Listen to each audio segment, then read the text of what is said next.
বছরের প্রথম দিনই কল্পতরু হয়েছিলেন ঠাকুর রামকৃষ্ণদেব।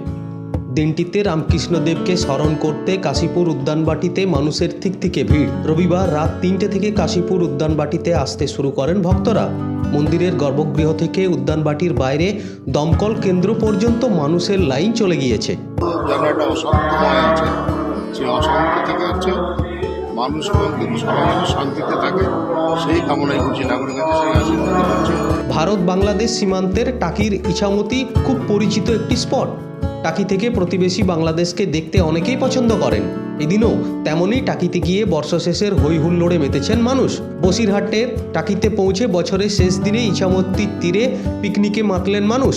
পিকনিকের পাশাপাশি এখানে অতিরিক্ত পাওনা ইছামতিতে নৌকোবিহার। নৌকোয় চড়ে কাছ থেকে বাংলাদেশকে দেখার এক আলাদা আনন্দ রয়েছে।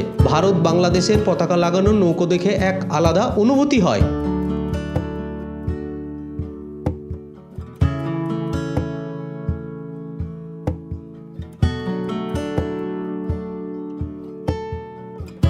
পাশাপাশি আসানসোলের মাইথন জলাধারে চলছে জোরদার পিকনিক।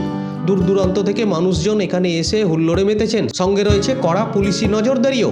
এছাড়াও শহর কলকাতায় চিড়িয়াখানায় সকাল থেকে নেমেছে মানুষের ঢল। তিল ধারণের জায়গা নেই চিড়িয়াখানায়। রাস্তায় লম্বা লাইন পড়ে গিয়েছিল চিড়িয়াখানায় ঢোকার জন্য। রবিবারই রেকর্ড সংখ্যক ভিড় হয়েছে চিড়িয়াখানায়। সোমবারও তার অন্যথা হলো না। জনস্রোত সামাল দিতে আসরে নামতে হয় পুলিশকে। মূলত চিড়িয়াখানার আকর্ষণের কেন্দ্রবিন্দু শিম্পাঞ্জি, বাঘ, জিরাফ, জেব্রা, মারমোসেট, বাঁদর, কুমির এবং পাখির খাঁচাগুলি। শোনা গিয়েছে কেউ কেউ আবার কুমিরের গায়ে জল ঢেলে কিংবা ঢিল ছুঁড়ে বুঝতে চেয়েছেন সেটি জীবিত না মৃত।